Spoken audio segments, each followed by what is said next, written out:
William Washington enjoys working outdoors. That's because he spent the previous 41 years in a place like this.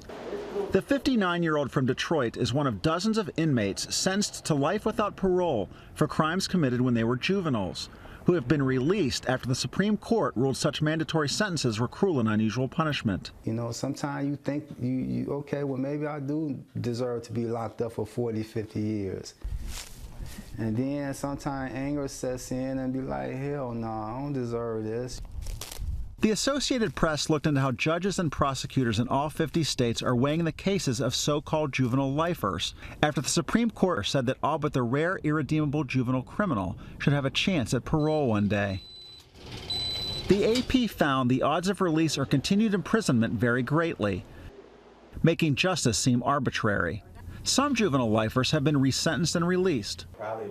Others, like Johnny Beck Jr., have not. No person that I know is the same at 25, 30, 35 that they were at 16. Beck was 16 when he gunned down a fellow teenager in Raleigh, North Carolina in 1995. When you're a teenager, you tend to just act without considering the consequences a lot of times.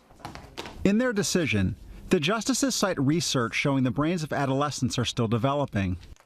Essentially, you're working with a very active brain, but one that doesn't have the inhibition. So sometimes we call, we liken the teenager to a Ferrari with weak brakes.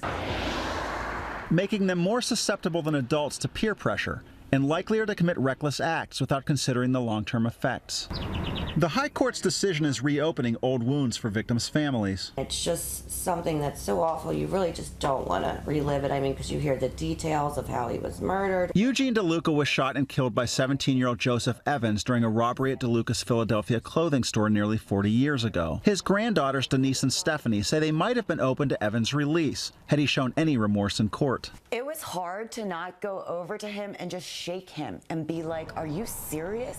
Since the Supreme Court set out the possibility of release for Evans and thousands of others, states have headed in decidedly different directions. Pennsylvania has resentenced 1 in 5 of its 517 juvenile lifers. Evans got a new sentence of 30 years to life, making him eligible for release, but the state parole board said not yet. In Michigan, 22 have been released. Case number. Bobby Hines wants to join that group. Bobby was 15 years old at the time, so he was the youngest of the 3 co-defendants. He did not have a weapon. But he was present when a man was killed over a friend's drug debt.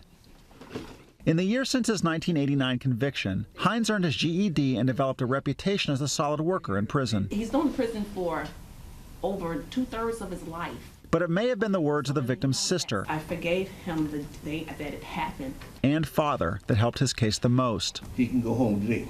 The judge resentenced him to a sentence that made him eligible for parole. You're going to get credit for 10,181 days served.